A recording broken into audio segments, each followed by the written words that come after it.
우리 하나님 말씀 같이 한번 보겠습니다. 우리 마가복음 9장 27절부터 29절까지인데요. 본문 준비되십니까? 혹시나 앞에 안 띄워졌습니까? 우리 같이 한번 읽어볼까요? 27절부터 29절까지 우리 같이 한 목소리로 다 같이 읽겠습니다. 시작. 예수께서 그 손을 잡아 일으키시니 이에 일어서니라. 집에 들어가심에 제자들이 조용히 묻자오되 우리는 어찌하여 능히 그 귀신을 쫓아내지 못하였나이까? 이르시되 기도 외에 다른 것으로는 이런 종류가 나갈 수 없느니라 하시니라. 아멘. 오늘 제목이 준비됐습니까? 방송실 제목 한번 띄워주시겠습니까? 네, 같이 한번 읽어볼까요? 시작. 기도 외에는 그 어떤 것으로도 안 된다. 제가 이 제목을 줬더니 우리 강경호 목사님이 목사님 이거 설교 제목 아니죠? 그러더라고요. 맞는데 기도 외에는 그 어떤 것으로도 안 된다. 설교 제목으로 하기에 좀 부적절합니까? 너무 적절하지 않아요? 예, 기도 외에는 그 어떤 것으로도 안 된다라고 하는 것이 오늘 이 예수님께서 하신 말씀의 가장 핵심 구절입니다. 이걸 원문으로 해석한 것이 그거예요. 기도 외에는 그 어떤 것으로도 이런 종류가 나가지 못한다라는 것이에요. 오늘 이 본문의 전체를 읽기에는 시간이 너무 많아서 제가 끝에 있는 부분만 여러분과 나누었는데요. 이 이야기는 여러분이 잘 알고 있는 것처럼 예수님과 제자들이 변화산에 올라가셔서 거기서 하나님의 음성을 듣고 모세와 엘리야를 만나고 내려온 이후에 그 산 위에서 내려왔을 때에 밑에서 벌어졌던 현상들을 이야기하는 장면입니다.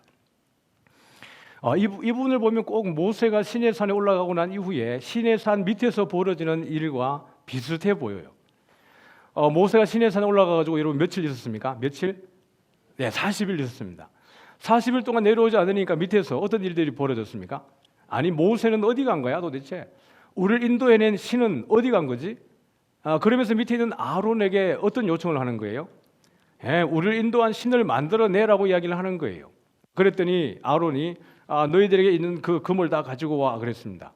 아론이 나중에 모세가 하는 이야기 중에 이렇게 얘기해요. 이것을 불에 던져 넣었더니 무엇이 나왔다 그래요? 송아지가 나왔다 그래요. 기가 막힙니다. 금을 던져 넣었더니 송아지가 툭 나온 거예요. 그 송아지를 가지고 자기들을 애굽에서 인도하여 낸 신이다라고 이야기를 하고 경배를 하는 것입니다. 하나님이 모세를 내려가라고 한 이후에 보니까 밑에서 난리가 난 거예요. 금 송아지를 섬기고 우상 숭배를 하고 있는 것이죠. 예수님과 제자들이 변화산에 가서 하나님을 만나고 내려온 사이에 하나님이 예수님에 대해서 이는 내 사랑하는 아들이요 내 기뻐하는 자다라고 이야기를 하는 것을 베드로와 야고보와 요한이 듣습니다. 그렇게 하고 내려왔을 때 밑에서 어떤 일이 벌어지냐 그러니까 서기관들과 제자들이 변론이 일어나고 있었던 거예요. 무엇으로 변론이 일어났는가 싶었더니 한 사람의 아들이 귀신에 들린 겁니다. 귀신에 들려가지고 말하지도 못하고 듣지도 못하고 간질병 같은 그런 정세 때문에 너무나 힘들어하니까 이 아이를 누가복음에는 이 아들이 독자라 그랬습니다. 아들밖에 하나밖에 없는 이 아들이 간질에 걸렸다고 마가복음에는 이야기해요. 그리고 누가복음과 마태복음에는 귀신 들렸다고 이야기를 하고 있는데요. 다 공간복음서에는. 그러니까 간질이 귀신 들린 것의 정상이 아니고 이 귀신이 들려서 일어난 현상이 간질병에 걸린 사람과 유사한 현상으로 아마 드러났겠죠. 여러분 가족 가운데에 살아가는 자녀가 정말 회복할 수 없을 만큼 그 아픈 지경에 있다면 여러분 마음이 어떨 것 같으세요? 오늘 이 아이는 어릴 때부터 이 귀신 때문에 힘들어했던 아이입니다. 그러니까 아버지가 이 예수님의 제자들에게 데리고 와가지고 제발 내 아들에게서 이 귀신을 쫓아나가게 하고 병을 좀 고쳐달라고 그렇게 요청을 했는데 제자들이 밑에 모여가지고 어떻게 합니까? 그냥 그 이야기를 듣고 가만히 있었겠습니까? 여러분 제자들은 어떻게 했을까요? 우리 주님은 산에 가 계시고 안 데려오고 밑에 지금 이 사람 데리고 왔는데 지금 난리가 났습니다. 아무리 해도 이 귀신이 나가지도 않고 병이 낫질 않는 겁니다. 이 이제 뭐 체면이 말이 아니겠죠. 그러니까 서기관들이 와서 이제 제자들하고 변론이 일어나게 된 겁니다. 당신의 스승을 따르고 당신의 스승은 귀신도 내어 쫓고 병도 다 고치던데 죽은 사람도 살리던데 아니 당신 제자들은 도대체 뭐 하는 것이냐라고 아마 거기에서 변론이 붙으면서 예수님이 말했던 그 하나님의 나라의 복음을 가지고 변론하지 않았겠습니까? 적어도 서기관들이면 모세 율법에 능통한 자들이었으니까요. 우리가 가지고 있는 이 법이 정통한 법이다라고 이야기하고 있고 예수님의 제자들은 누구의 말씀이 정통이라고 말할까요? 우리 주님이 예수님의 말씀이 그분의 말이 진짜다라고 이야기하고 이거 서로 여러분 논쟁하지 않았겠습니까? 옛 율법과 새 율법 사이에 충돌이 아마 일어나고 있었을 것입니다. 그때 예수님이 이제 산에서 내려오시는 거예요. 내려와서 보니까 난리가 났습니다. 근데 예수님이 내려오니까 사람들이 막 달려왔죠. 이걸 보면 모세가 산에서 내려올 때의 모습과 유사해 보입니다. 두 번째 돌판을 가지고 올라갔다가 내려왔을 때 모세가 얼굴에 어떻게 합니까? 광채가 났다라고 얘기했습니다. 아마 예수님이 변화산에서 내려올 때에도 그런 현상들이 일어나지 않았겠습니까? 사람들이 막 몰려와서 이야기하는 겁니다. 아니 당신의 제자에게 와서 이 아이를 고쳐달라고 했더니 도대체 고쳐줄 수가 없다라고 이야기를 하는 거예요. 그런데 예수님이 딱 오는 순간에 이 아이를 대면하는 순간에 누구와 누구와의 대면이 이루어지는 걸까요? 오늘 우리 아침에 보았던 것처럼 그 두 사람에게 귀신이 들어가지 않았습니까? 근데 그 두 사람을 대면할 때 누구와 누구가 조우하는 거죠? 예, 귀신과 예수님이 조우하는 겁니다. 지금 이 귀신 들려서 어릴 때부터 간질병 걸린 것처럼 듣지도 못하고 말하지도 못한 이 아이를 예수님이 직면할 때 성경은 귀신이 예수님을 보고라고 이야기합니다. 그리고 거기서 아이에게서 예수님 이야기할 때 나가게 되는 것이죠. 근데 이 예수님이 내려왔을 때 아버지의 마음이 여러분 어땠겠습니까? 아마 여러분 우리 자녀들 가운데에도 여러 가지 어려움에 있는 자녀들 있는 우리 부모님들이 있을 겁니다. 지금은 장애인에 대한 어떤 그런 여러 가지 시설이나 복지가 많이 형성됐지만 그래도 여전히 장애인들에 대한 차별의식이라든지 어려움들이 많이 있습니다. 또는 고칠 수 없는 그런 병인 가운데 있는 자녀를 둔 부모님들의 마음은 사실은 본인들이 아니고서는 도무지 이해할 수 없죠. 누구도 그 마음을 다 헤아릴 수도 없고 당사자여야만 그 마음을 알 수 있는 것입니다. 아마 이 아버지의 마음은 정말 너무나 힘들었을 것입니다.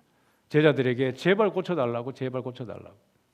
그런데 여러분 참 웃긴 것은 제자들에게 예수님이 이미 그 능력을 주셨습니다. 우리가 성경을 좀 보면 마가복음 6장에 보면 이렇게 되어 있습니다. 6장 7절을 앞에 화면을 한번 보시죠.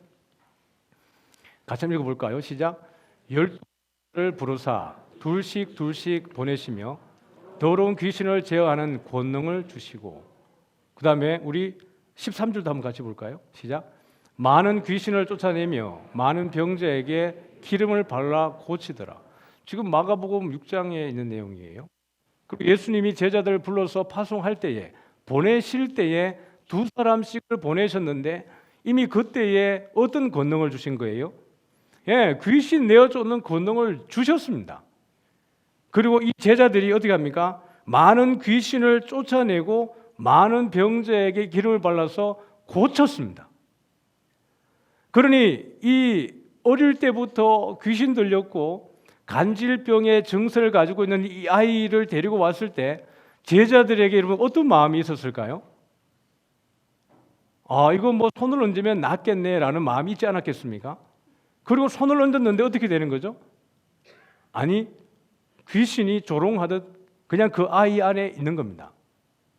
제가 오늘 새벽에도 말씀드렸지만은 귀신 들린 사람을 만나면 귀신은 여러분을 만나면 도망간다고요, 안 간다고요?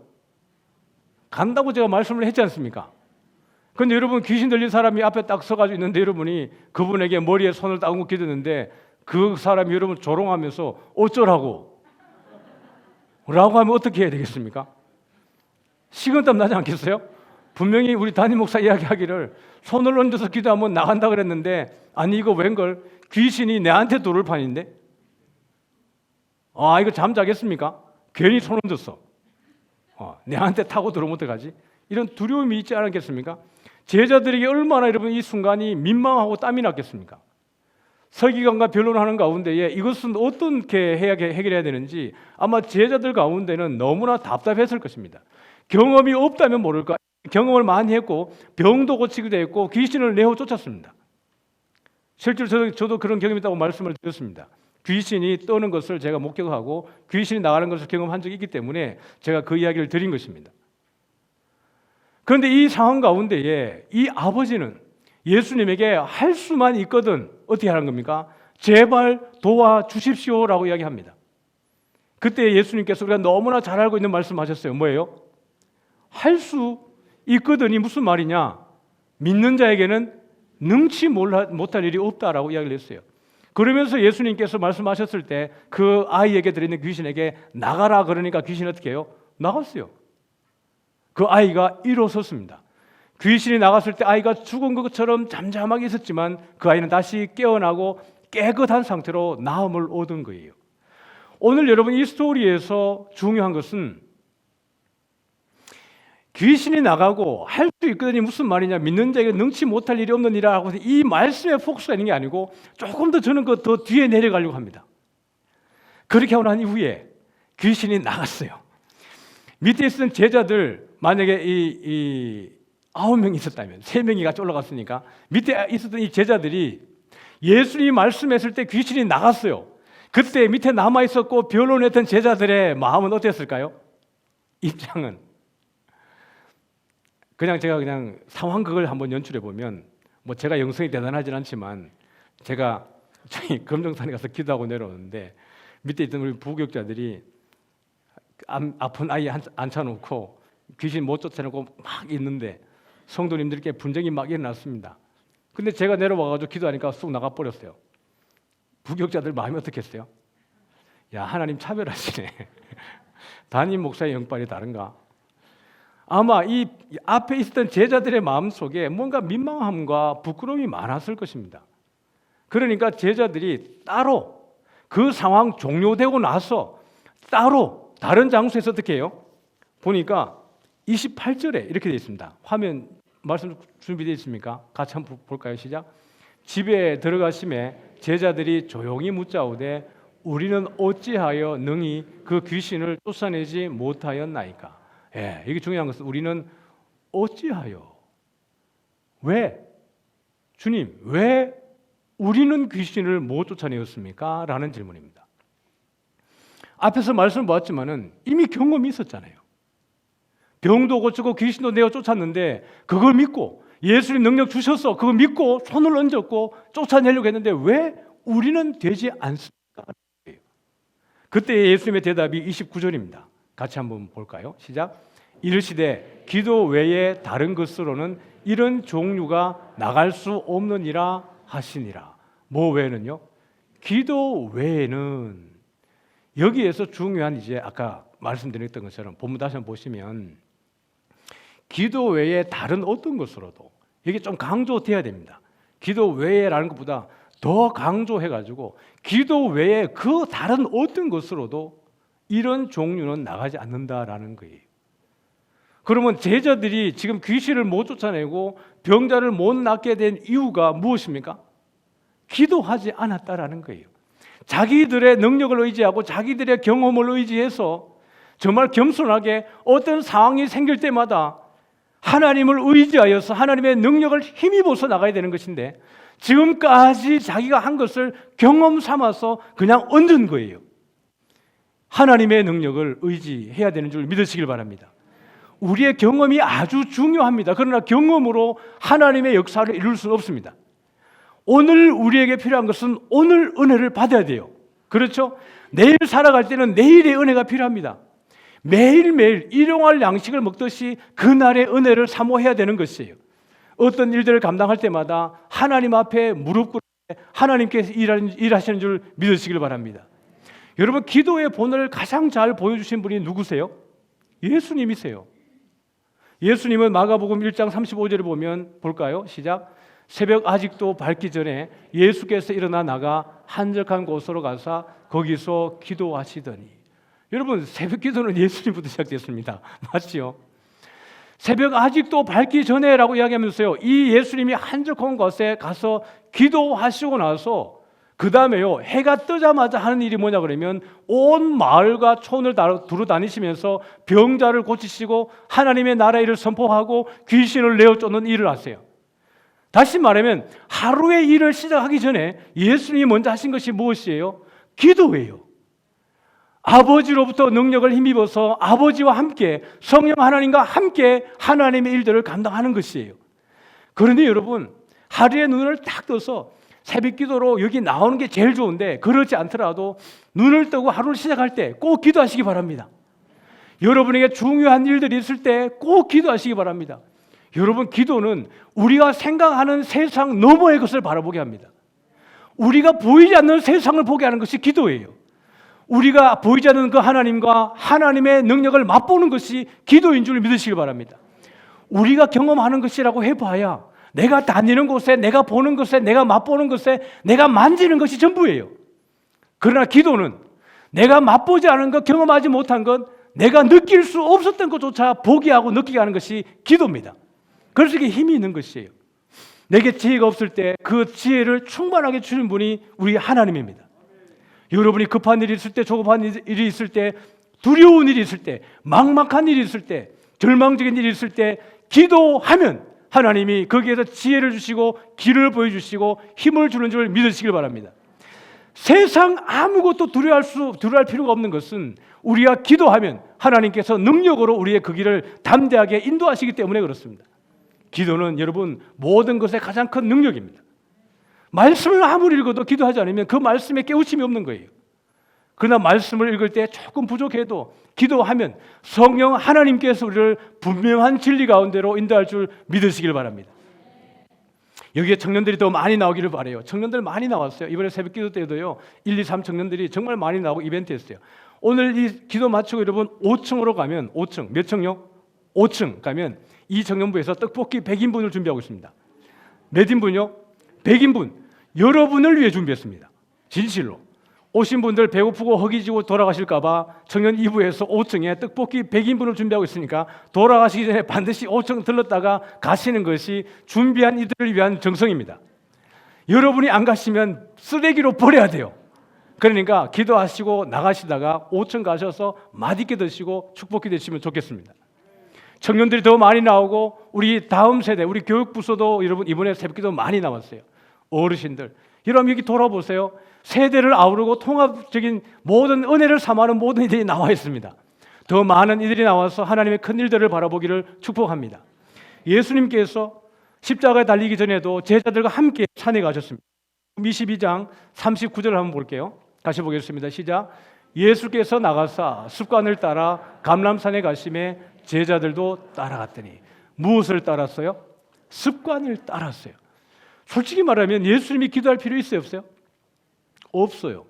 예수님이 왜 굳이 감람산에 습관을 따라서 가시는 걸까요? 그 밤마다, 그 이른 아침마다 왜 가시는 걸까요? 우리에게 보여주시는 거예요. 우리 주님이신 그 예수님도 아버지와 함께하는 것을 보여주신 것이에요. 그러면서 어떻게 하셨냐 그러면 43절부터 한번 볼게요. 누가복음 22장 43절 시작. 천사가 하늘로부터 예수께 나타나 힘을 더하더라. 계속요. 예수께서 힘쓰고 애써 더욱 간절히 기도하시니 땀이 땅에 떨어지는 핏방울같이 되더라.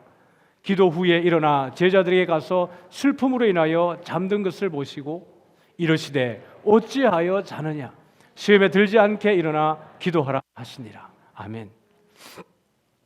금요일 날은 기도하는 시간이기 때문에 제가 설교를 짧게 합니다. 이제 마무리할 거예요. 와, 설교 길게 하는 목소리, 설교 되게 짧게 하는구나. 예, 우리 기도를 더 많이 하게 하기 위해서 그렇습니다. 사랑하는 성도 여러분, 예수님도 그렇게 간절히 기도했어요. 어쩌면 우리의 제1차적인 소원이 있을 수 있습니다.